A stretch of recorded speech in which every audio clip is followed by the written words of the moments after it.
Je reprends ici les mots de Nicolas Puig, qui explique que différentes pratiques artistiques apparaissent dans les grandes villes de l'espace arabe à la faveur des processus d'urbanisation qui prennent place au XXe siècle. Donc les villes grandissent, les villes se transforment, et partout des artistes y saisissent le terreau urbain comme support d'expressivité, qui dessine alors des espaces de revendication sociopolitique et d'affirmation territoriale. Donc là, je reprends les mots d'Arlette Auduc et Véronique Martin qui disent que les artistes se fixent alors une mission au sein de la ville, parfois pour la construire, parfois pour la mettre en débat. Et puis arrive la Révolution. Donc en 2011, alors que le monde arabe s'apprête à être ébranlé par les mouvements de révolte populaire, on a pu voir surgir et se multiplier, et on va en parler pendant cette table ronde, des formes d'expression artistique qui étaient intimement liées aux revendications politiques des populations alors en lutte dans les rues. Artistes et habitants ont pris ou repris possession de l'espace public urbain, et les révolutionnaires arabes considéraient l'espace public comme un bien volé qui devait être recouvré. Donc l'art sous toutes ses formes a joué un rôle majeur dans ces révolutions, comme on va le voir. On a vu fleurir sur les murs toutes sortes de graffitis qui illustraient les histoires de lutte et qui conservaient la mémoire des soulèvements. On a entendu dans la rue des hymnes et des chants, on a lu sur les places publiques des poèmes, des textes qui décrivaient d'autres possibles et qui imaginaient un nouveau destin commun. Donc art et politique se sont mutuellement alimentés durant des révolutions qui ont été également artistiques et pas seulement politiques. L'artiste alors n'est plus celui qui rend compte de l'histoire, mais celui qui y participe, au prix, parfois, souvent, d'une répression brutale par les régimes en place, qui ne supportent pas de partager avec d'autres le pouvoir de faire l'histoire. Alors aujourd'hui, on va essayer de comprendre plusieurs choses. On va essayer de comprendre et de parler de la fonction sociale et politique de l'art et de l'expression artistique dans l'espace urbain des mondes arabes. On va essayer de comprendre quel rôle joue l'art dans l'expression d'une contestation à l'ordre politique et social. Et on va essayer de comprendre comment les arts urbains peuvent constituer des modalités de reconquête d'un possible vivre ensemble, au-delà des fractures politiques, confessionnelles, identitaires qui sont inscrites dans les espaces urbains des mondes arabes. Ou au contraire, est-ce que l'art peut accentuer ces problèmes? Avec nous pour en parler, on a deux intervenantes que je suis ravie d'accueillir. On a d'abord la première personne qui va prendre la parole ce soir, c'est Claudine Dussolier. Alors Claudine, vous êtes géographe de formation et vous êtes ingénieure culturelle. Vous avez été conseillère du président et du directeur du Parc de la Villette pendant 5 ans. Depuis 1998, vous pilotez des projets de coopération, de formation, d'édition et de développement culturel en France, en Méditerranée et en Afrique de l'Ouest. Et vous vous intéressez plus spécifiquement aux arts en espace public et à la création numérique et également à l'écriture dramatique. Et vous allez nous parler donc de l'art comme objet politique, de l'art comme révélateur des enjeux sociaux et politiques, de l'art aussi comme agent pour penser la ville et l'aménager, et aussi de l'art comme facteur d'exclusion sociale. Parce qu'on pense toujours l'art comme un facteur positif, mais ça peut aussi être l'inverse. Et à ma gauche, j'ai Victoria Ambrosini-Chenivez, merci d'être là. Vous êtes docteur en histoire et théorie de l'art de l'EHESS, vous êtes aussi critique d'art, vous êtes également professeur à Paris 8 et collaboratrice régulière de la revue Art Press. Et vous avez entre autres été commissaire de l'exposition Kitsch ou pas Kitsch, qui s'est tenue à l'Institut des cultures d'Islam du 17 septembre 2015 au 17 janvier 2016. Vous avez également vécu de nombreuses années au Moyen-Orient. Et donc vous nous parlerez plutôt de la, on va dire de la place de l'art urbain au moment révolutionnaire des printemps arabes, avec comme cas d'étude l'Égypte et notamment, plus particulièrement, la ville du Caire. Alors tout de suite, je vais donner la parole à Claudine. Claudine, vous connaissez la règle, vous avez 20 minutes pour parler. Merci beaucoup Joanne. Merci à l'IREMO de cette invitation qui est à la fois une charmante proposition et en même temps un peu un piège parce que c'est quand même assez compliqué de pouvoir embrasser autant de sujets. Et je n'ai pas du tout la prétention de tout savoir et pas forcément de répondre à ces questions. Mais bon, il est vrai que à la fois dans mon implication depuis 25 ans dans le secteur culturel en général et en France en particulier, suivi d'une fréquentation très assidue des pays méditerranéens, notamment le Liban, l'Égypte, aussi le Maroc, la Tunisie, et à travers le montage avec de nombreux artistes et partenaires sur la rive sud de différents projets. C'est vrai que depuis, je dirais, l'année 2000 à peu près, j'ai eu l'occasion de pouvoir comprendre comment fonctionnait le secteur culturel et artistique dans ces différents pays, de m'y impliquer ou de collaborer selon les cas, et aussi d'en voir l'évolution. Et l'introduction qu'a faite Johan sur, j'y reviendrai, sur ce qui s'est passé avant les révolutions arabes et depuis, peut constituer une sorte d'illustration d'une partie du questionnement, en tout cas, qui est posé ce soir. En fait, l'autre difficulté quand on parle du secteur de l'art, c'est que ça peut paraître à premier abord évident. On parle d'art, d'artistes et donc d'œuvres, mais en fait, la question artistique recouvre et culturelle recouvre plusieurs aspects. D'une part, bien sûr, le travail des artistes eux-mêmes, qu'ils soient artistes visuels ou artistes du spectacle vivant, chorégraphes, danseurs, toutes les disciplines possibles. Et donc la question de leurs moyens de travail, la question de leur reconnaissance, la question de leur légitimité dans leur propre pays, de leur possibilité de vivre aussi de ce qu'ils font. Ça, c'est un aspect, mais il y a aussi le travail culturel plus vaste, les politiques culturelles qui sont mises en place dans les pays ou pas, et qui permettent à un certain nombre de structures de faire un travail d'un côté d'accompagnement de ces artistes, et de l'autre un travail en direction des publics concernés, des habitants. Donc ça, c'est un autre volet, on va dire, de ce qui relève de cette question d'aujourd'hui artistique.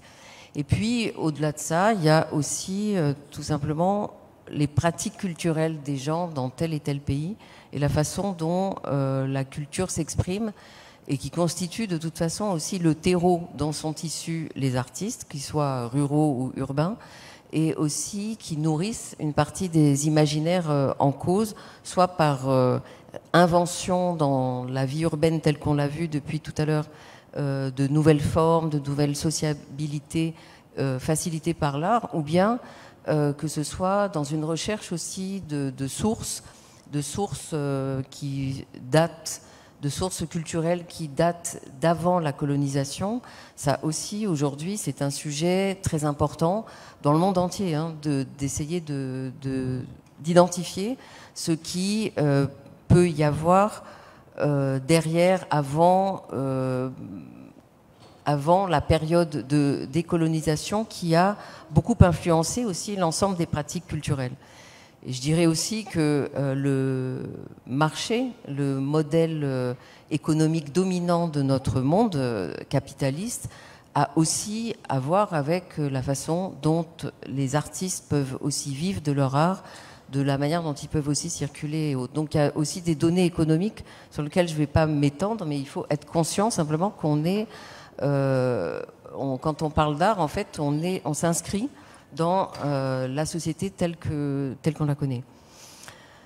Après ces petites précisions, j'ai choisi de vous montrer comme exemple le travail effectué par l'association L'Art Rue, que peut-être certains connaissent, à Tunis. L'association L'Art Rue est d'abord née en 2007 à l'initiative d'un collectif d'artistes tunisiens, de la nouvelle génération d'artistes par rapport à ceux qui tenaient à l'époque les théâtres, les lieux culturels, les festivals, qui étaient chorégraphes, photographes, artistes visuels, et qui, en 2007, donc, ont voulu ensemble commencer à montrer leur travail artistique dans l'espace public. En 2007, ils ont créé donc cet événement qui s'est appelé Dream City, qui s'appelle toujours comme ça, qui se déroulait intégralement dans la Médina de Tunis, avec un mixte entre des espaces un peu clos dans les maisons, dans les cours, et des choses qui se passaient dans les rues. Depuis, à partir de 2007, il y a eu une nouvelle édition en 2010, avant la révolution de Jasmin, et où donc c'était toujours le collectif d'artistes qui inventait cet événement qui proposaient des créations et qui trouvaient les moyens collectivement pour les produire et les montrer. Donc c'était vraiment un événement uniquement avec des créations. Et puis, à partir de... est arrivée la Révolution. Et ensuite, il y a eu encore une édition en 2012 qui était portée par ce collectif, mais il s'est avéré que les deux leaders principaux, Sofiane et Selma Ouissi, qui étaient c'est un frère et sœur, danseurs et chorégraphes, ont peu à peu été reconnus comme les directeurs artistiques et les leaders en fait de cette initiative qui en 2014 ou 15 est devenu non plus seulement un collectif mais cette association La Rue avec un fait important qui est que il y a eu la décision en créant cette association de pérenniser l'activité et de la rendre permanente entre deux biennales et de pouvoir inscrire ce travail de l'art, dont vous allez voir la présentation, dans une relation constante avec la population, avec la ville, avec la Médina. Donc je vous propose de regarder cette vidéo en sachant que c'est Sofiane Ouissi qui parle et qui explique la manière dont eux, aujourd'hui, conçoivent leur travail dans la ville de Tunis et quel est le rôle de l'art tel qu'ils le défendent.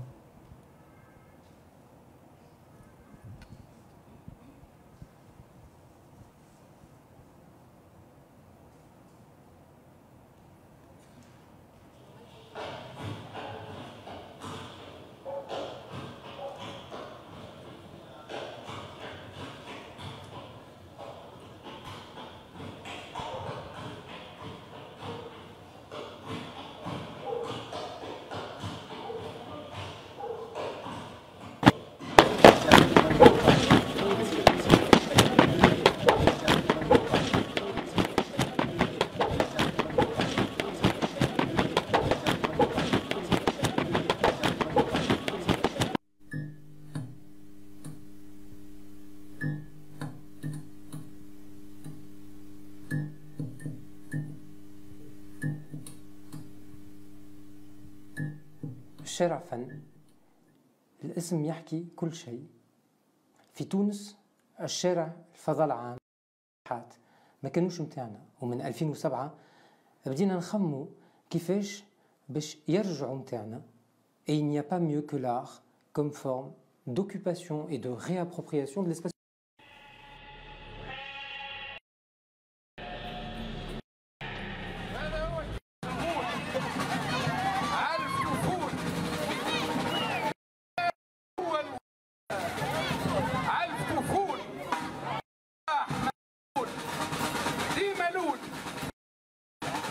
هذاك علاش تخلقت جمعية الشارع فن une fabrique d'espace artistique باش الفنانين يحتلوا الشارع والمدينة تولي un grand terrain de jeu والمجتمع بصغار وكبار يتبنى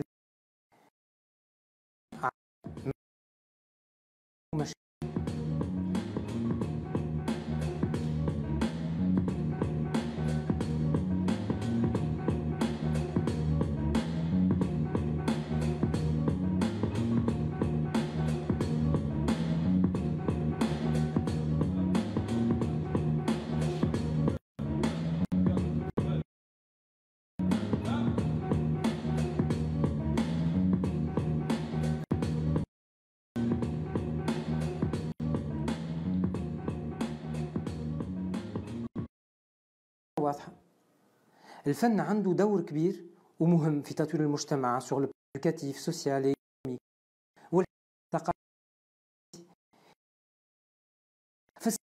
والحق في التعليم والحق في العدالة.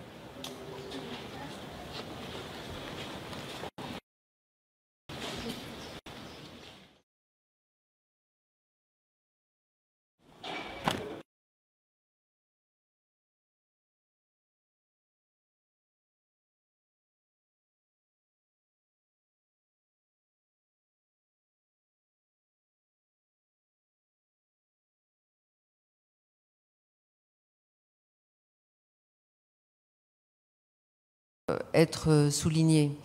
D'une part, comme je vous le disais, et je peux faire le parallèle avec, par exemple, ce qui se passait en Égypte, à Alexandrie ou au Caire dans les années 2000, c'est réellement dans cette décennie-là que peu à peu, et surtout à partir de 2005-2006, que les artistes qui existaient ont commencé à s'organiser et à se préoccuper de la question du lien avec le public. Il y a eu une prise de conscience du fait que, effectivement, la première question quand on est artiste, c'est de pouvoir exister, de pouvoir faire son travail artistique. Mais c'est à ce moment-là que commençait vraiment à s'affirmer la question de savoir mais à qui on s'adresse et comment ça se fait que le boutiquier du coin, que l'épicier du coin, que le voisin, que le gardien de l'immeuble d'à côté où on est, en fait, passe à côté de ce qu'on fait en ignorant complètement toute l'importance de ce qu'on fait. Et j'ai assisté à bon nombre de discussions de cet ordre-là. C'est ce qui a conduit des groupes d'artistes à prendre des initiatives, que ce soit à Alexandrie, au Caire ou à Tunis, dans la deuxième partie de la décennie avant les révolutions. Et de mon point de vue, ça faisait pas ces initiatives-là ont fait partie de l'ensemble des initiatives qui ont fait mûrir l'arrivée de la révolution.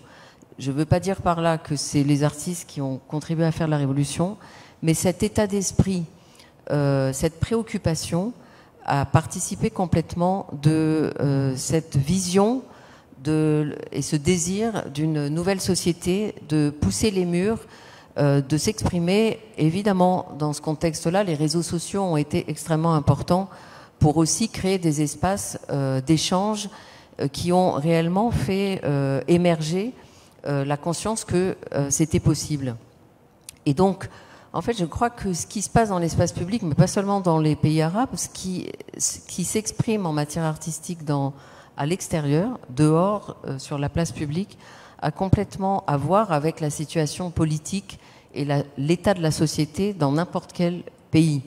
Je ne vais pas vous parler ici de ce qui s'est passé, ce qui se passe en France dans ce secteur-là, mais il y a aussi évidemment des corrélations. Donc, en fait, avant les révolutions arabes, c'est ce qui explique un certain nombre de ces initiatives, dont celle de Dream City.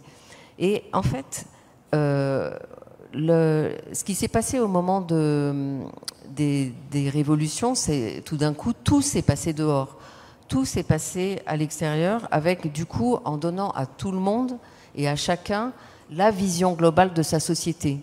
Et ça, c'était quelque chose qui était un événement politique, culturel, à l'intérieur desquels les actes artistiques ont été nombreux, à l'intérieur desquels la créativité, tout ce qui a pu s'exprimer en termes d'écriture, de peinture murale, a été extrêmement important. Le fait de chanter ensemble dans la rue, bon nombre de manifestations comme ça. Et ça a donné, en fait, ce souffle de liberté qui a conduit pendant l'année qui a suivi l'arrivée de très nombreuses manifestations dans l'espace public et la création de nouvelles compagnies, de nouveaux groupes et de nouveaux artistes. Mais, et en Tunisie ça a été très clair, qui dit espace public dit espace commun à tous. Or, ça veut dire aussi que si on s'y exprime, on accepte de se confronter à des gens qui n'ont pas le même avis que vous.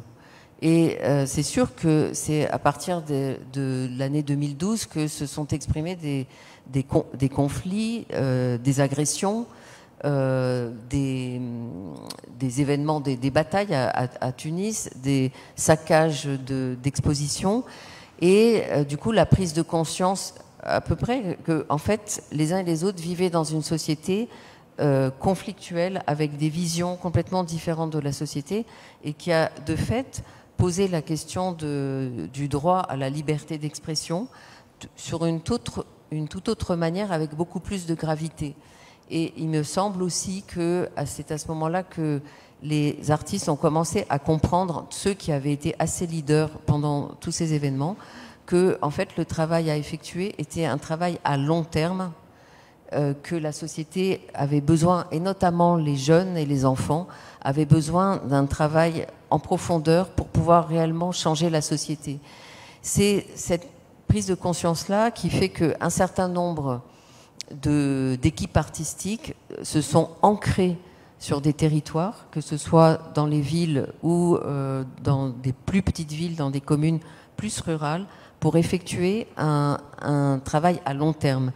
Et la rue, pour moi, est un bon exemple, un exemple tout à fait emblématique de ce processus-là qu'on peut trouver dans différents pays ou dans différentes villes en Tunisie, avec cet axe très fort de travailler dans le domaine de l'éducation artistique et dans le domaine de l'éducation artistique avec les enfants, auprès des enfants, et de donner la parole aux enfants et d'inviter aussi les artistes à le faire. Et donc, quand là vous avez eu un micro-échantillon de ce qui peut se jouer dans l'espace public à Tunis quand il y a le moment de la biennale, mais en fait les artistes qui sont conviés par Dream City, qui peuvent être tunisiens bien sûr, qui peuvent être africains du sud, central ou du sud, qui peuvent être européens et qui peuvent venir aussi du monde arabe, sont conviés à venir à la rue pour s'immerger dans la situation tunisienne, dans la situation sociale, et d'imaginer et de laisser mûrir en fait le travail que les uns ou les autres auraient envie de faire avec le morceau de ville de leur choix, avec les populations de leur choix, avec des enfants, avec des migrants, avec tous les groupes LGBT, bref, selon les désirs des artistes, mais toujours dans une relation et une interaction forte avec la ville de Tunis et avec le pays.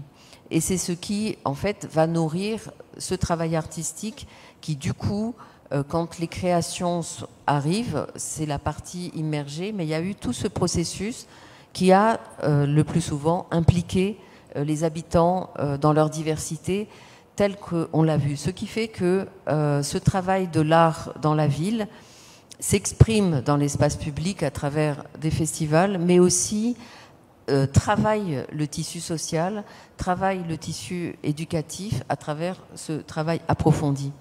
Et donc, je crois que en matière d'art, c'est important de dire que l'acte artistique, il peut être à la fois très fort et très éphémère et très symbolique, mais du coup produire des images qui vont rester, produire des images qui vont nourrir un imaginaire, qui vont peut-être pouvoir rester dans l'histoire même du pays comme des symboles forts de certains moments forts pour l'ensemble de la population, ou en tout cas pour l'ensemble d'une ville. Et puis aussi, l'art peut s'inscrire dans dans la durée, et là, travailler le lien avec le territoire et être, je ne sais pas s'il faut mettre des baromètres, enfin pas des baromètres, des mesures sur la question politique, être politique, mais dans un engagement autre que le fait de faire simplement une œuvre qui peut avoir sa vertu provocatrice, sa vertu interpellatrice. Les deux concourent à apporter quelque chose, à dire quelque chose de la société dans ce moment. Et c'est vrai qu'aujourd'hui, dans la plupart des pays dont on parle, que ce soit au Maroc, en Tunisie, au Liban ou en Égypte, créer des événements dans l'espace public, ça reste possible, mais ça demande une ingéniosité, un professionnalisme, un travail d'organisation tout à fait important, et que pour des raisons politiques, la libre expression de tout un chacun et la libre expression des artistes qui ont envie de poser des actes, c'est quelque chose qui est de plus en plus, enfin de moins en moins possible, pour pas dire complètement impossible. Et voilà, cette partie qui pourrait s'apparenter plus à de l'activisme, est effectivement totalement menacée.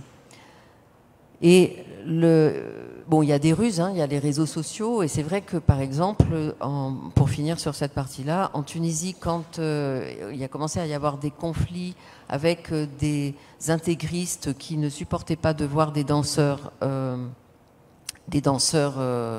agir ou danser dans la rue, les danseurs, en fait, intervenaient par surprise, étaient filmés, se filmaient et postaient, en fait, ce qu'ils faisaient sur les réseaux sociaux. Donc il y a différentes manières de déjouer les choses, mais en tout cas, aujourd'hui, on peut dire quand même que c'est globalement menacé. Je crois que j'ai pas beaucoup de temps pour développer plus ces points-là, mais c'est vrai que du coup, l'art, on peut dire qu'il est révélateur des enjeux sociaux et politiques d'un pays et qu'il est à considérer étroitement avec les libertés publiques du pays en question. Un mot pour dire que un des effets de l'art dans la durée et de l'implication des artistes dans la durée apporte quelque chose qui peut apporte quelque chose en termes d'amélioration et de requalification des espaces urbains. Le fait de porter un regard sur l'espace public, de l'investir avec des œuvres, de travailler dans l'espace public avec des agents, toutes sortes d'agents qui s'occupent des espaces verts, de la ville et autres, de pouvoir mobiliser aussi des urbanismes à l'intérieur de ce travail de création, provoque peu à peu, et le fait d'organiser des événements qui sont vécus comme malgré tout positifs et qui valorisent les quartiers, la médina et autres, provoque peu à peu des conséquences sur la question de l'amélioration des espaces extérieurs, mais aussi du coup de la requalification des espaces et aussi possiblement de la spéculation immobilière. Donc il y a aussi un impact en fait du travail artistique dans les espaces publics qui est à la fois très positif en termes de requalification des espaces. Je pense par exemple, si vous allez à la ville de Salé au Maroc et que vous allez voir l'ancienne Casbah qui a été investie par l'école du cirque de Chemsi, c'est absolument magnifique. C'est un endroit qui était un terrain vague, un dépotoir, un peu comme on l'a vu dans certains films dont on nous a montré les extraits tout à l'heure, et qui aujourd'hui est entièrement requalifié. Le quartier est devenu un endroit attirant où on peut se promener en toute sécurité. Donc il y a des effets extrêmement positifs. Mais il y a aussi ce qu'on appelle la gentrification qui peut arriver et qu'on peut constater, qui est un mécanisme absolument international et qu'on voit dans toutes les villes, de New York à Paris, en passant par, on ne peut pas dire Venise, mais en tout cas, qui fait qu'il y a aussi des quartiers à Tunis, à Djerba et autres, où l'implication des artistes dans un certain nombre de quartiers provoque certes une amélioration, une meilleure attractivité, mais peut aussi attirer la spéculation immobilière et du coup chasser la population par l'augmentation des prix qui habitaient là avant. Donc ça, c'est aussi un écueil qui ne se produit pas en un matin, mais qui a aussi à voir dans cette interaction entre art et ville. Je crois que j'ai donné mon temps. On peut revenir là-dessus plus tard dans des questions. On pourra y revenir dans la discussion. Merci beaucoup, Claudine. Je passe maintenant la parole à Victoria. Je vous en prie. Alors, vous pouvez passer... c'est bon pour la régie, super. Vous pouvez utiliser la petite télécommande pour avancer ou reculer, absolument. Est-ce que ça marche? C'est formidable. Super. Donc, merci de m'accueillir. J'ai entendu des choses très intéressantes sur les relations entre art et ville, l'interaction entre art et ville. Et avant d'arriver à l'idée que peut-être aujourd'hui il n'existe plus grand-chose des printemps arabes et de l'élan politique et artistique qui a existé à ce moment-là, eh bien, je vous propose de voir un petit peu ce qui se passe au Caire au moment des printemps arabes, en particulier à partir donc de janvier 2011 et jusqu'à l'été de 2012. Donc l'art urbain est quasi inexistant jusqu'au printemps égyptien dans un contexte de répression policière. Il faut attendre les insurrections urbaines du Caire à partir de janvier 2011, ce qu'il est convenu d'appeler les printemps arabes, pour que les artistes s'emparent des murs du Caire et représentent l'enjeu spatial des villes dans le moment révolutionnaire que constituent donc les printemps arabes.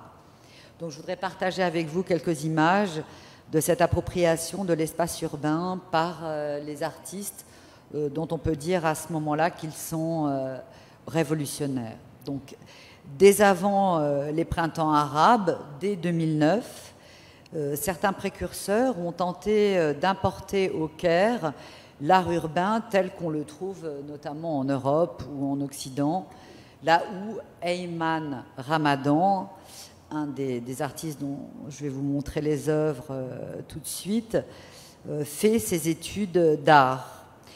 Ayman Ramadan est un artiste engagé, c'est un jeune plasticien égyptien qui inaugure en 2009, sous Moubarak, la pratique du street art, donc de l'art du graffiti, en prenant position contre la corruption de l'État. Et donc il représente, comme vous pouvez le voir sur l'écran, un balayeur stylisé avec l'exclamation. Alors en fait on la voit pas, mais en fait il y avait parfois sous les graffitis: gardez votre ville propre, keep clean your city clean. Donc voilà, donc c'était un premier essai d'art urbain. Il a été très rapidement arrêté pour vandalisme et il a subi de multiples interrogatoires. Il est resté donc 3 jours en garde à vue et il a finalement réussi à se disculper en invoquant une préoccupation environnementale. Donc en fait la police n'a pas très bien su comment caractériser l'affaire. Je pense que les doutes étaient là sur la question politique, mais il a réussi donc à convaincre son auditoire de sa neutralité. Donc Lara Baladi, qui est une artiste libano-égyptienne très connue, une artiste internationale parmi les plus connues du Caire des années 2000 et jusqu'à aujourd'hui, elle-même investit le motif du peuple par le biais des quartiers les plus pauvres du Caire, dit les quartiers informels. Donc c'est une installation que je vais vous montrer tout de suite, donc qui se nomme Hope, l'espoir. Donc une installation monumentale en forme de tour, construite à partir des matériaux propres à ces espaces urbains qu'on dit informels. Donc c'est une œuvre de 2009 qui a obtenu le premier prix de la Biennale du Caire et qui est une œuvre politique, donc Tour de l'espoir. Et Lara Baladi a constitué donc sa tour à partir d'un certain nombre de briques. Voilà, donc c'était un âne qui est imprimé sur ces briques. Et il y avait une installation sonore, donc c'était l'enregistrement du braiement de l'âne, donc qui constituait le support sonore de l'installation en forme d'opéra. Hein, donc l'artiste a proposé même un CD. Donc selon l'artiste, l'animal symbolise l'espoir d'un retour vers les campagnes pour les anciens ruraux dont la pauvreté a entraîné l'exode vers les quartiers périphériques et informels donc du Caire. Alors on a une autre œuvre qui a été perçue comme prédictive, c'est Le silence des agneaux d'Amal Kenawi, donc qui fait partie des artistes qui ont lancé, qui ont fait partie des artistes qui ont fait parler du Caire au moment de l'émergence des scènes du Moyen-Orient. Et Amal Kenawi organise là une performance qui fera aussi l'objet d'une monstration dans le cadre de la Biennale du Caire. Donc il s'agissait, donc on voit ici, hein, c'est une vue de haut, et on voit ici des personnages. Ce sont en fait des journaliers qui ont été payés pour marcher à quatre pattes et pour signifier la passivité politique d'une partie de la population. Donc cette mise en scène qui mettait en scène donc les hommes parmi les plus pauvres du Caire a immédiatement provoqué une émeute terrible et l'intervention de la police. Donc en fait ça s'est très mal passé, ça a été un échec monumental. En fait on reprochait à Amal Kenaoui de sacrifier la dignité des participants à son message politique. Il lui a été reproché de mettre à quatre pattes des hommes en galabeya. Donc il y avait, si vous voulez, un rapport de classe qui paraissait assez évident. Et donc il y a tout de suite des personnes qui sont intervenues, qui ont empêché la performance d'avoir lieu, qui ont appelé la police. Alors ce qui est plus étonnant, c'est que juste avant donc, le printemps arabe, Amal Kenaoui a présenté sa performance sous forme de vidéo, et très étonnamment, elle a eu le premier prix de la Biennale du Caire. Donc je m'interroge avec vous sur les raisons de ce paradoxe entre donc l'émeute dans le cadre de les rues du Caire et cette récompense donc à la Biennale en 2010. Donc avec les printemps arabes qui m'intéressent plus directement, le détournement des esthétiques populaires connaît un nouveau développement dans le cadre de l'art urbain, des graffitis et des peintures murales. Ce nouvel essor de l'art populaire vient conforter le lien entre l'avant-garde artistique et la voix du peuple, tandis que se creuse un décalage croissant entre le régime et la société. Dans ce contexte, les artistes relaient le mécontentement populaire. Un commentaire dialogique des événements s'engage avec les gens de la rue. Dans ce contexte, parler d'art révolutionnaire signifie parler du point de vue des artistes qui cherchent à entraîner un changement de régime, un changement politique profond. Avec la chute de Moubarak et le retrait des forces policières au tout début 2011, ce dialogue public renouvelle à la fois les pratiques artistiques et contestataires. Donc voyons un petit peu ce qu'il en est de l'art urbain en période révolutionnaire, hein, c'est-à-dire finalement 1 an et demi, hein, donc depuis le début de 2011 jusqu'au printemps 2012. Donc, voilà, ça c'est une des photographies emblématiques de la Révolution que vous avez peut-être eu l'occasion de considérer. Vous avez des personnages donc essentiels de la Révolution. La Révolution est représentée par ce porteur de pain, bien entendu, hein, cette image populiste de l'amour du peuple, hein, dans toute son ingéniosité, dans toute sa grâce. Donc un homme qui porte un pain, et en face, bien sûr, l'État militaire égyptien, et le panda qui fait partie de cette révolution qu'on trouve tout au long des printemps arabes. Alors, donc, cette œuvre donc, est emblématique de l'art révolutionnaire, et je voudrais vous parler en particulier d'un artiste activiste qui s'appelle Kaiser et qui a commencé son travail d'art urbain avec les premiers soulèvements populaires. Il est âgé d'une trentaine d'années, il est égyptien par son père et français par sa mère, mais il préfère s'exprimer en anglais.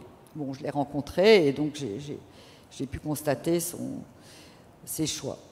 Ayant toujours habité le Caire, et en particulier le quartier des classes moyennes, Mohandissine, il vit aujourd'hui de la vente des tableaux reproduisant ses pochoirs.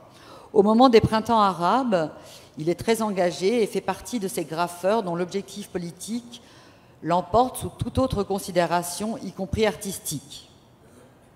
C'est ainsi qu'il fait le choix de rester anonyme, par sécurité, mais aussi par hantise du narcissisme de l'artiste dans ce moment d'espoir collectif. On peut penser bien sûr à Banksy, hein, référence implicite de l'art urbain engagé. Donc Kaiser représente son anonymat donc, de cette manière, son visage disparaissant dans l'ombre d'une capuche. Donc, d'une façon générale, les images que vous allez voir sont des images qui ont été diffusées entre 2011 et mi-2012. Donc, à chaque fois, je ne vous préciserai pas la date. Donc, il fait donc un constat de passivité politique pour l'Égypte et il reprend le travail d'Amal Kenawi, dont je vous ai montré la performance, qui avait fait scandale. Et il considère que la réaction du public est à la fois un symptôme du machisme. Amal Kenawi est une femme et c'est elle qui est là et qui mène la performance. Donc, il y a l'accusation de machisme, mais également du nationalisme ambiant, tourné de l'effet du totalitarisme social qui consiste à imposer et à chercher une seule manière de voir et de penser. Donc on est vraiment dans un discours très révolutionnaire. On est au début des printemps arabes et on pense à ce moment-là qu'il est possible, par le discours et par la création, de modifier la réalité. Pour lui, l'atteinte à la dignité des participants que l'on a pu reprocher à Amal Kenawi n'est qu'une interprétation parmi d'autres qui n'épuise pas le sens ni de la performance ni de sa réception. Pour lui, donc pour Kaiser, l'agressivité d'une partie du public reflète la vérité d'une inertie, d'une véritable inertie politique vis-à-vis du pouvoir. Donc Kaiser y révèle également une tendance au manichéisme qu'il condamne. Il y oppose une alternative qui soit suffisamment dérangeante pour susciter un questionnement. Il représente ainsi un être hermaphrodite dont l'aspect féminin est emprunté au modèle iconographique des portraits d'Andy Warhol. Donc la coiffure, la blondeur des cheveux et le maquillage rappellent bien entendu le Marilyn Monroe d'Andy Warhol. Simultanément, certains traits du visage sont masculins, des sourcils, une moustache, un bouc indiquent qu'il y a un homme sous ses attributs de la féminité. Donc vous voyez qu'à la fois Kaiser prend position dans le moment des printemps arabes et en même temps il aborde des sujets de fond comme celui-ci qui finalement est un moyen de lutter contre le manichéisme et plus concrètement de soutenir les références pop et les marqueurs LGBTQI. Donc, je voudrais parler maintenant de Amar Abou-Bakr, qui est aussi un personnage important à mes yeux des printemps arabes. Il s'agit cette fois d'un peintre. Kaiser procédait par pochoir. Amar Abou-Bakr est un peintre. Comme Kaiser, il est issu des classes moyennes. Il est originaire de Luxor, où il a fait la faculté des beaux-arts. Il est arrivé au Caire dès le début des insurrections populaires et dans son travail, il pioche dans le répertoire iconographique et historique de l'Égypte, revendiquant aussi bien un syncrétisme religieux qu'artistique et empruntant à la peinture copte. Au sein de cet héritage, ce sont en particulier les ailes des anges qu'il utilise pour représenter ceux qu'il nomme les martyrs de la Révolution. Il lie ainsi art ancien et l'art présent. Donc il lie l'ancien et l'art présent pour refonder l'image de la culture égyptienne comme intégrant différentes couches d'histoire esthétique. Ainsi, l'art copte annonce l'art rural du Hadj qu'il inspire dans son travail présent. Hanté par les images du Caire révolutionnaire, Amar Abou-Bakr organise un workshop avec ses étudiants de Luxor pour répondre à l'appel d'un graffeur, Ganzir, dont on a vu au tout début une image. Il s'agit d'affirmer la pérennité de la révolution contre la victoire électorale des frères musulmans en 2012. C'est le moment où Abou-Bakr introduit les ailes d'inspiration copte dans ses images murales, qu'il colorie de teintes parfois fluorescentes. Alors, je voulais vous en montrer une autre également. Non, c'est pas celle-là. Alors, attendez, elle viendra plus loin. Il représente également un jeune homme assis en tailleur en train de lire le Coran, un seau en plastique sur la tête en hommage aux solutions de fortune inventées par les manifestants pour se protéger. Un autre pochoir montre un activiste qui brandit un texte ironisant sur le 25 janvier, premier jour de l'insurrection de 2011, mais aussi jour de la fête nationale de la police. Pour Abou Bakr, c'est une façon de dire que la révolution populaire est inachevée et muselée. Les scènes de violence de novembre 2011 deviennent des symboles de la répression. L'évacuation des blessés sur des motos transformées en ambulances de fortune, les visages barrés par un bandeau sur un ou deux yeux, comme une victime en particulier, Ahmed Harara, qui avait inscrit la date de leurs pertes successives.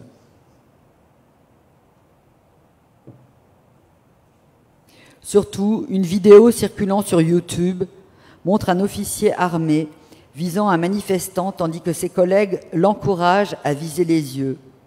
En réponse à cette stratégie répressive, les révolutionnaires ont occupé le centre du Caire.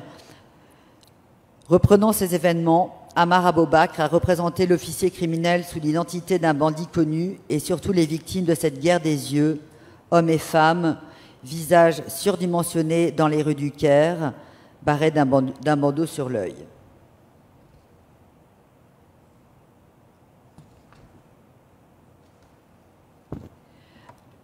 Un autre événement a retenu l'attention d'Ammar Abou Bakr et suscité une peinture sur les murs des Beaux-Arts de Luxor, la répression brutale de personnes en train de prier rue Falaki, à proximité du centre-ville, donc là où ont eu lieu, bien entendu, les insurrections populaires.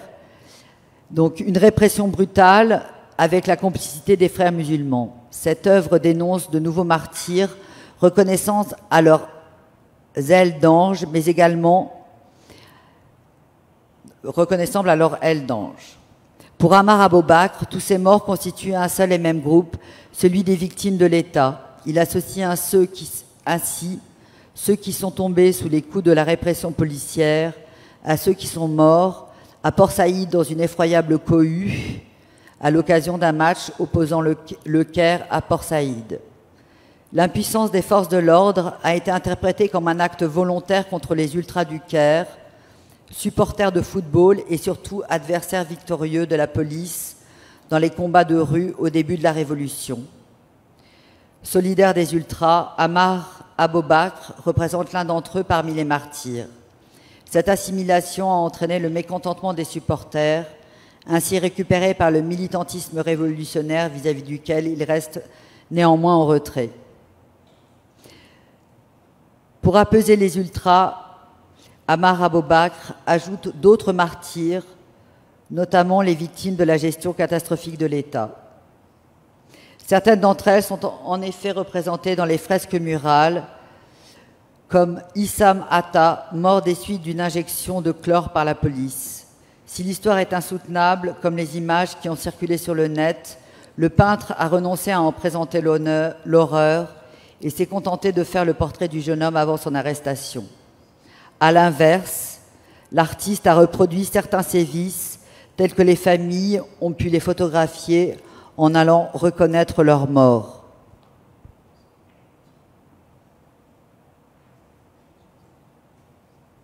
Certains visages tuméfiés, amputés ou écrasés mais auréolés n'ont plus la pudeur des autres portraits, comme si devant la poursuite de la répression et le risque de banalisation de la violence, cantonné dans certains espaces du centre-ville, Ammar Abou Bakr cherchait à conjurer l'essoufflement de la mobilisation populaire.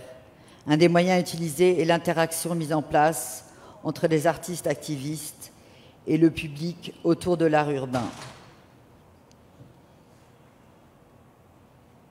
L'art, support du dialogue public, donc.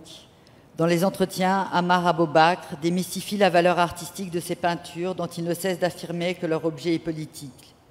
Il invite son public à prendre appui sur ses œuvres pour s'exprimer et entretenir le journal de la Révolution. Cette position iconoclaste le met en conflit avec d'autres artistes qui affirment la nécessité de conserver ses peintures. Ainsi, Ala Awad a souhaité que l'université américaine du Caire, sur les murs de laquelle sont peintes ses fresques, les fige et les protège. Ammar Abou-Bakr ironise sur ce qu'il considère comme un désir narcissique de conservation et de reconnaissance.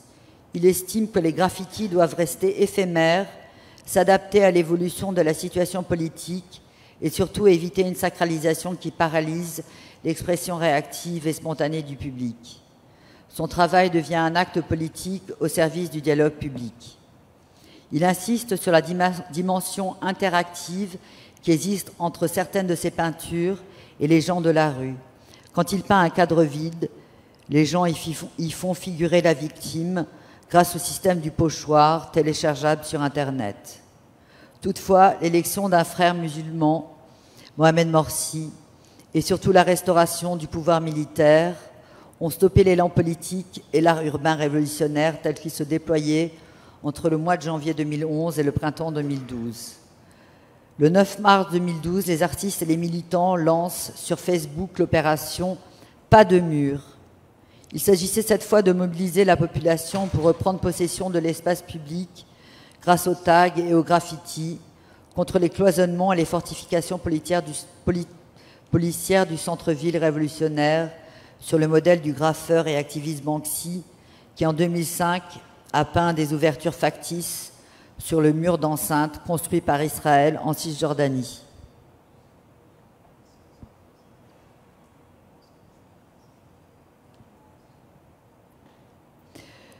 Donc voilà, je terminerai sur ce trompe-l'œil qui annule l'existence et la matérialité d'un de ces murs, créant l'illusion d'un prolongement de l'espace grâce à un jeu habile de perspective et la projection imaginaire de l'artiste. Merci. Merci beaucoup. Alors on va passer aux questions du public. Si on peut faire passer le micro, est-ce qu'il y a des questions par rapport au sujet, aux interventions, autre chose?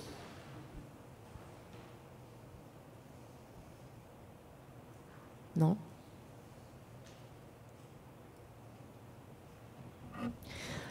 Bon, je vais en poser une alors. Moi, ce qui m'intéresse dans les créations artistiques du moment révolutionnaire, c'est l'impact et l'audience mondiale qu'elles ont eue. Donc on a eu une espèce de regard extérieur du monde entier sur ces œuvres, et je me questionnais sur comment ce regard et cet intérêt mondial, donc qui a érigé ces œuvres en symboles, ce qui n'était pas du tout, peut-être pas l'objectif initial des artistes qui les ont créées, mais comment ce regard extérieur a impacté ces œuvres, en bien ou en mal, mais comment est-ce qu'il a changé leur rôle, leur fonction, qu'est-ce qu'il a fait devenir de ces œuvres?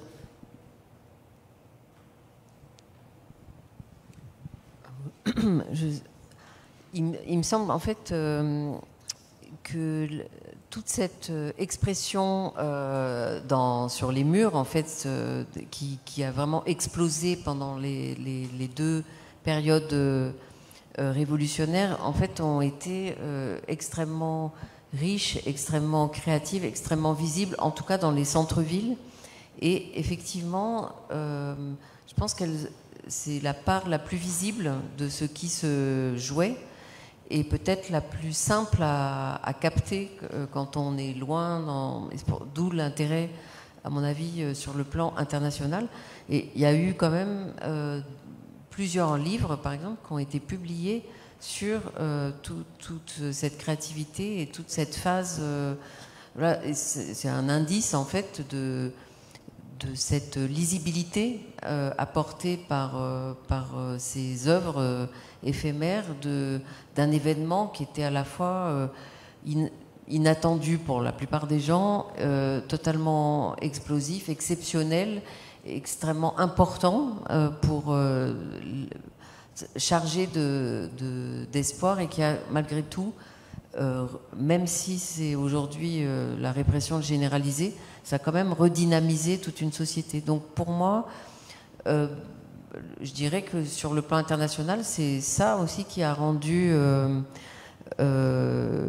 clair, enfin qui a rendu visible l'existence d'artistes dans le monde arabe. Et depuis, Et pas seulement sur le plan des arts visuels, ça a totalement boosté toute la circulation des artistes du monde arabe dans le monde entier, augmenter leurs invitations, leur présentation dans de très nombreux événements, que ce soit en matière visuelle ou de théâtre ou de chorégraphie. Je pense que malheureusement, on pourrait dire peut-être qu'aujourd'hui, ils en ont été les bénéficiaires, mais en dehors de leur pays, plus que dans leur propre pays. Ça me faisait penser à quelque chose qui peut aussi montrer la sensibilité qu'on peut avoir à l'égard d'œuvres dans l'espace public. En Tunisie, il y a le photographe JR, que certains connaissent peut-être par ses immenses photos, qui est allé travailler là-bas avec des photographes tunisiens. Et ils ont décidé de faire des photos des gens, des photos de la population simple et de les afficher en grand sur les murs à Tunis. Et cette chose-là a suscité énormément de réactions négatives de la part des gens, parce que jusqu'à là, en fait, c'est les portraits des politiques et de Ben Ali qu'on voyait de toutes les manières, et cet emploi des images et des portraits, même si c'est pour montrer des gens, en fait, suscitait des réactions totalement mitigées. Comme si c'était pas forcément le médium qu'il fallait imposer dans la ville. À l'inverse, au Caire, un artiste que tu connais peut-être, qui s'appelle Nabil Boutros, qui est à la fois photographe, plasticien, avait fait en 2009-2010 toute une série d'autoportraits qui s'appelait, je crois, je suis égyptien. Et en fait, ou être égyptien, et il s'était transformé, donc ça lui avait pris du temps parce qu'il s'était mis dans toutes sortes de situations, avec barbe, sans barbe, les cheveux coupés comme ci, comme ça, donc ça lui a pris une année en s'habillant différemment, et donc il avait fait un certain nombre de portraits pour donner la vision de la pluralité, de la diversité des Égyptiens du pays. Et ces portraits ont été exposés au mois de décembre 2010 à 17-18, un des centres culturels un peu dans la banlieue du Caire. Et il y a eu un attentat le 1er janvier dans une église à Alexandrie, et qui a suscité énormément de réactions. Et du coup, il y a eu toute une mobilisation des centres culturels d'Alexandrie et du Caire pour dire qu'ils ne voulaient plus ça, donc chrétiens et musulmans réunis. Et ils ont pris les photos et les portraits de Nabil Boutros, ils en ont fait une affiche où on voit les 9 ou 12 portraits, en affirmant que être égyptien, c'est justement accepter cette diversité. Et cette affiche, donc 3 semaines plus tard, c'est la Révolution. Et cette affiche a été brandie dans les manifestations comme un des signes qui indiquait l'endroit du peuple. Bon, malheureusement, comme Nabil Boutros est un homme, il n'y avait pas de femme dans cet autoportrait collectif de l'Égypte. Mais c'est pour dire juste qu'une œuvre la même œuvre peut, à des moments donnés, croiser quelque chose de beaucoup plus collectif et prendre une place pour exprimer de façon symbolique un message très fort. Et je crois que toutes les peintures murales ont joué ce rôle-là, ce rôle d'ambassade au niveau international, en fait, par rapport à des tas d'autres choses qui étaient beaucoup moins visibles et transportables par les médias. Est-ce que vous voulez... Non, je crois que c'est tout à fait juste. Ça a permis aux artistes de ce moment-là d'avoir une carrière internationale. Maintenant, c'est vrai que c'est un moment particulier où avant-garde politique et avant-garde artistique se tiennent coude à coude. Et je crois qu'il ne faudrait pas sous-estimer l'immensité du désespoir qui malheureusement occupe aujourd'hui les artistes de la région. Une immense déception, beaucoup de départs. Beaucoup de départs et surtout, voilà, le constat qu'un certain nombre d'avancées qui ont pu être faites sur le plan politique grâce à l'expression artistique sont malheureusement aujourd'hui totalement dépassées et annihilées. Vous parliez de... C'est une question que je me pose assez régulièrement. Vous parliez justement du fait que cet art et l'audience internationale qu'a eu cet art a permis à des artistes de faire une carrière internationale, de se faire connaître à l'étranger et effectivement de réussir en fait de manière assez finalement individuelle, même au-delà évidemment du message qui a été porté sur les printemps arabes auprès du monde. Mais est-ce que finalement c'est pas une forme d'échec du message initial qui était un message contestataire, parce qu'on passe d'un art contestataire, qui est l'essence du graffiti, à une sorte de cooptation dans les galeries avec une exposition par un système qui va finalement faire perdre peut-être sa substance initiale à cet art. Ah mais ça complètement, hein. C'est Kaiser, je crois, l'exemple le typique. C'est-à-dire que toutes ses œuvres se retrouvent sur tableau. Et je pense qu'il y a un désespoir profond de Kaiser. Mais voilà, avoir le sentiment que la révolution aurait pu avoir lieu, mais qu'elle pourra avoir lieu à nouveau. Je pense que ce sont des jeunes artistes qui espèrent que la situation globale peut évoluer.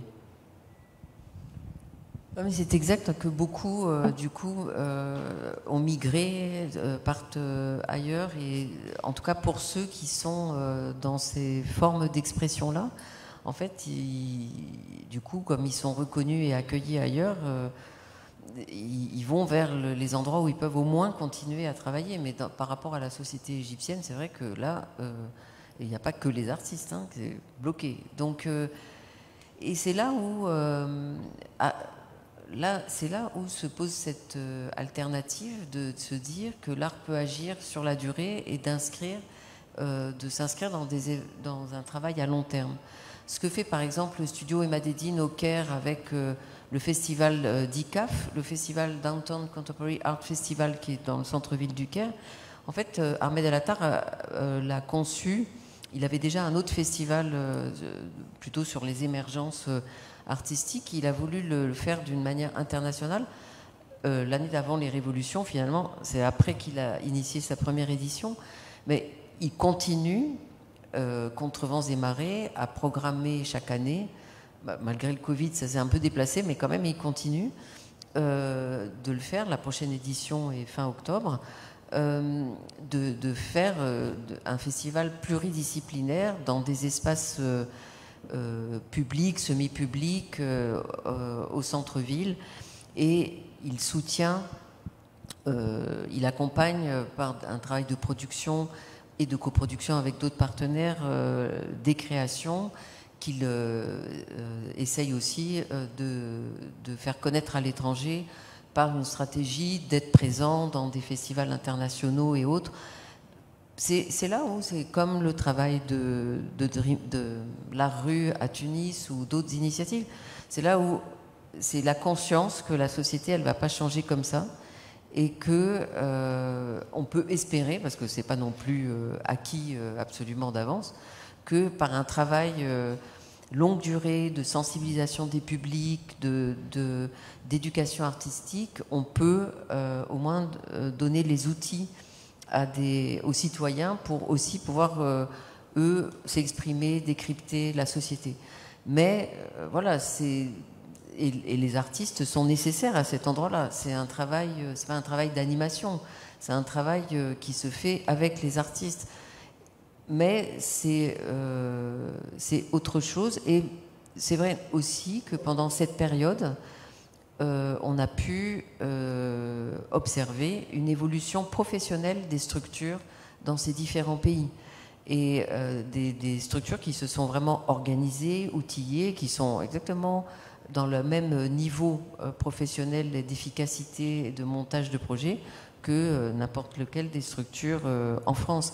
Et ça, c'est quelque chose qui ne se voit pas, qui se voit moins, c'est pas tellement médiatique. Et pourtant, je pense que c'est à ces endroits-là aussi qu'il y a les transformations et en tout cas que l'art peut aussi agir, quoi. Est-ce que la salle a des questions? Oui.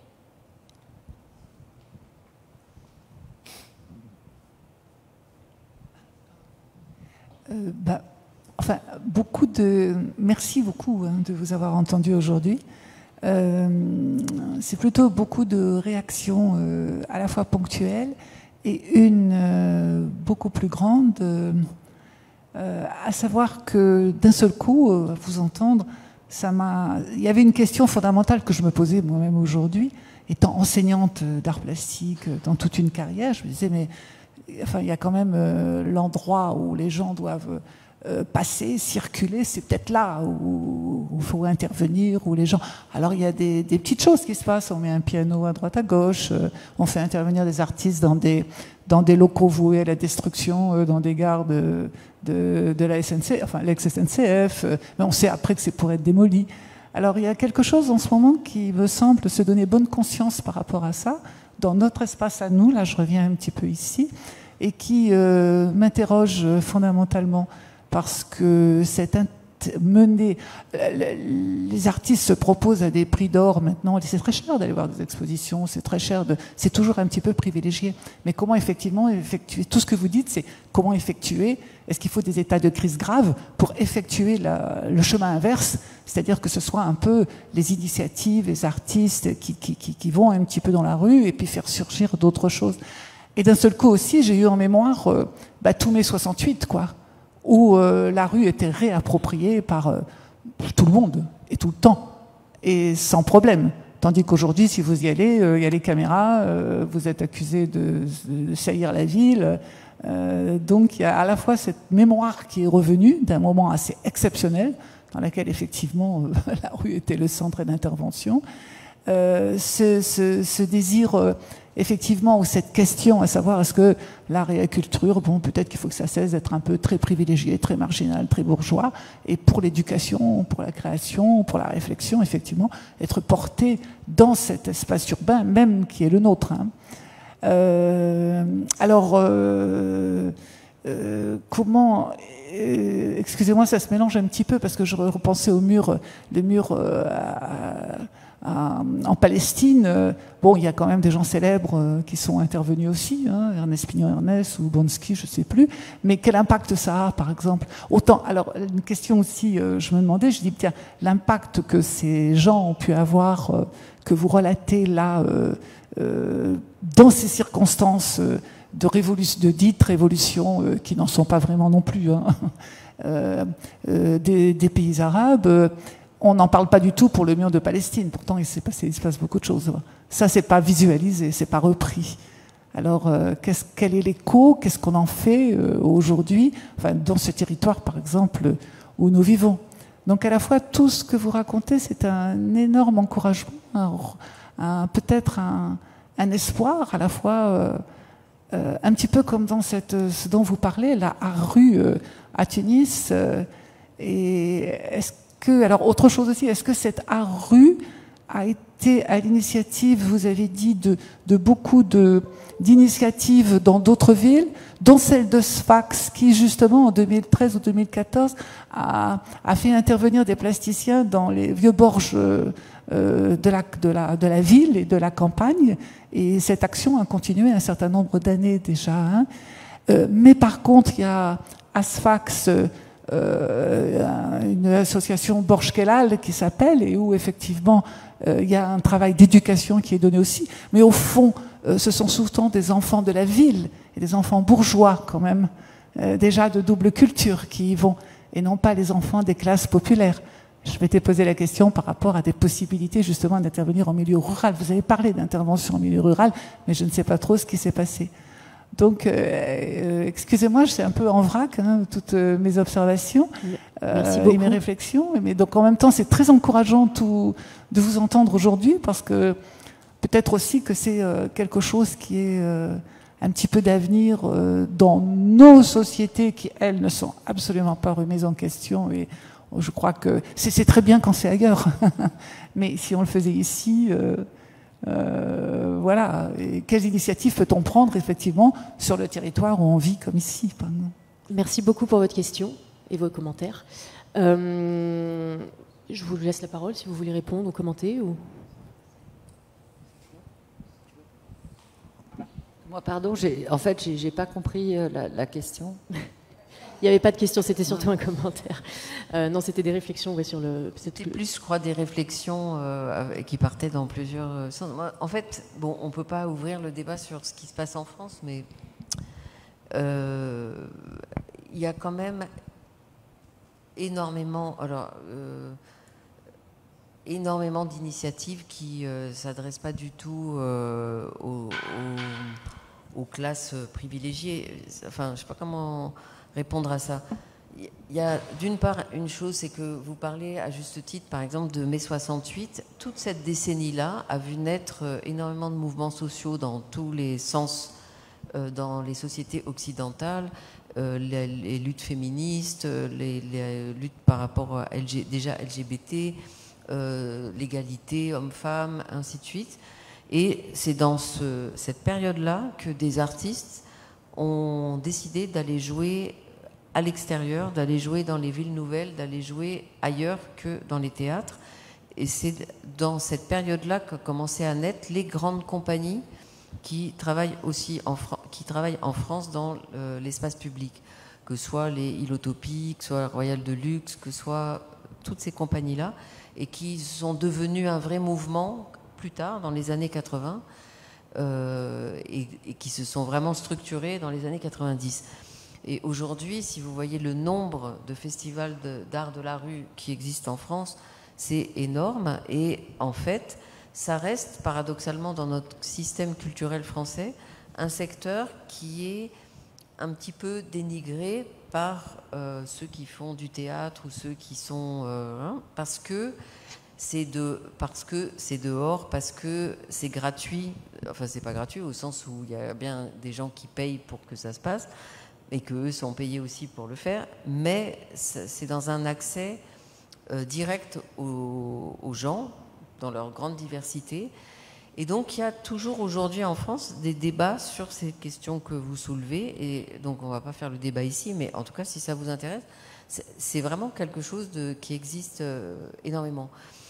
Après, enfin, qui est toujours complètement d'actualité, de savoir à qui on s'adresse, pourquoi il y a des artistes qui ont l'énergie pour aller jouer dehors, qui inventent des spectacles qui peuvent être entendus, être joués, être déployés à l'extérieur. Pourquoi ils inventent des spectacles qui arrivent à changer la physionomie d'un espace ordinaire pour le poétiser ou autre. Voilà, vraiment, il y a énormément de choses en France là-dessus. Et les débats au point aujourd'hui que les jeunes créateurs de théâtre, de chorégraphie et tout, aujourd'hui se posent dans les universités la question d'aller jouer dehors. Et donc, parce qu'on est dans un vrai questionnement dans notre société en France, et que ça bouge énormément, et que tous les cloisonnements disciplinaires sont remis en question et autres. Donc, voilà, ça c'est une part d'actualité. Et ce que je voulais juste dire, à part ça, c'est que ce soit en Tunisie, au Caire, en France, en Afrique de l'Ouest, il y a énormément d'initiatives, d'artistes, de collectifs d'artistes qui vont, eux aussi, travailler sur des territoires pas du tout favorisés et qui ne font pas de distinguo. Et d'ailleurs, il y a même de l'économie circulaire sur pas mal de pays qui fait que les structures gagnent de l'argent en allant faire un travail d'animation, d'éducation artistique dans les écoles qui ont les moyens de payer, donc auprès de ce qu'on peut appeler rapidement la bourgeoisie, qui a les moyens de payer, et cet argent-là sert à développer d'autres activités qui, elles, sont gratuites ou s'organisent tout à fait différemment pour des publics qui, eux, n'en ont pas les moyens. Donc, c'est une manière de redistribuer les choses, mais ça, par exemple, je pense concrètement à des gens à Abidjan, au Burkina Faso ou autres qui font ce que je viens de dire. Ils organisent un festival, ils font venir des artistes, je sais pas, par exemple dans le domaine du cirque, et ils préparent à l'avance un certain nombre d'interventions de ces artistes dans toutes les écoles francophones, privées, qui ont de l'argent, et ils font payer ces prestations, et cet argent-là sert au financement du festival. Donc il y a énormément d'actions, et ce qui est vrai, c'est que ce qui est frappant, je trouve, et en particulier en Afrique, globalement, c'est-à-dire du nord au sud, y compris le Maghreb, face aux difficultés sociales et sociétales, très souvent les artistes prennent des initiatives et c'est eux qui structurent des associations, des centres culturels qui prennent en charge une partie de l'éducation artistique, mais aussi avec d'autres préoccupations d'environnement, d'économie et autres. Est-ce qu'il y a des questions? Sinon, moi j'en ai une encore. Bon, alors je vais peut-être faire un résumé grossier, surtout n'hésitez pas à me corriger si je me trompe. Mais si j'ai bien tout compris, on a un temps pré-révolutionnaire, on va dire, où la rue et l'espace public arabe est le monopole de la puissance publique. C'est-à-dire que l'État, c'est sa chasse gardée. L'art est là au service de l'État. C'est-à-dire qu'en gros, on érige des statues à la gloire du régime. Donc l'art sert vraiment de l'État, directement. Deuxième phase, les révolutions arrivent. La réappropriation de l'espace public par la population, les citoyens. Et l'art et l'artiste, là, deviennent contestataires de l'État et de la puissance publique. Donc deuxième phase, le moment révolutionnaire dont vous nous parliez. Troisième phase, qui est la phase peut-être qu'on vit maintenant, et c'est ma question, c'est quoi cette phase? C'est-à-dire que Giovanna, dans son introduction, parlait d'un rétrécissement, peut-être d'une reprise de contrôle de l'espace public par l'État et par la puissance publique. Mais du coup, est-ce qu'on en est concrètement? C'est-à-dire que quelle forme de rétrécissement de l'espace public on a par rapport à l'accès à cet espace par les artistes? Comment ça s'est traduit? Voilà. Entre le moment où l'artiste est au service de l'État et la Révolution, si on parle un peu grossièrement comme ça, il y a les années 1990, mais c'est pas seulement au Moyen-Orient, au Caire, hein, c'est le monde entier. Hein. Dans les années 90, il y a une privatisation de l'art assez globale, et c'est le moment où finalement, avec les magiciens de la Terre, on commence à s'intéresser à l'art à l'échelle mondiale. Donc c'est pas l'artiste au service de l'État, la Révolution est quelque chose. Il y a un certain nombre de lignes de fond qui se mettent en place avant la Révolution. Ce qui est très intéressant, je pense, ce qui se joue vraiment au moment des printemps arabes, c'est la remise en question des régimes locaux, en fait.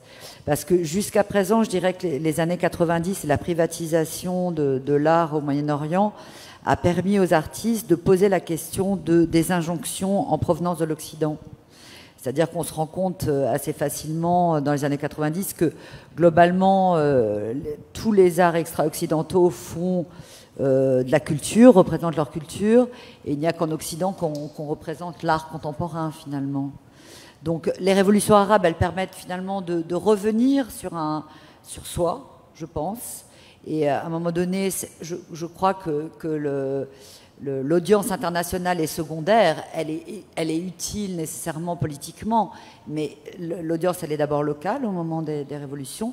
Et ce qui se joue aujourd'hui, c'est ce qui existait dès avant, c'est-à-dire un saisissement par les artistes de l'art contemporain. Et ça, il n'y a pas de raison que ça s'arrête et que ça continue pas de se développer. Malheureusement, il y a un arrêt politique pour ce qui concerne un certain nombre de pays du Moyen-Orient. Mais sur le plan artistique, même si les gens sont dans des situations parfois difficiles, je pense aux Syriens sur lesquels j'ai travaillé aussi, même s'ils sont en exil, le travail continue d'avoir lieu. Et ce qui a correspondu finalement à l'autonomisation de l'artiste par rapport à l'État et de sa manière de penser l'art, c'est toujours en cours. Oui, je suis tout à fait d'accord avec ça. Après, c'est difficile de mettre un mot pour qualifier la période dans laquelle nous sommes, mais je suis tout à fait d'accord avec cette analyse. Ouais. Je regarde l'heure, je crois qu'on arrive bientôt à la fin. Absolument, il est 19h29. Écoutez, je pense, sauf s'il y a une dernière toute question, mais je crois pas, je pense que c'est la fin. Merci beaucoup, voilà, on arrive au bout.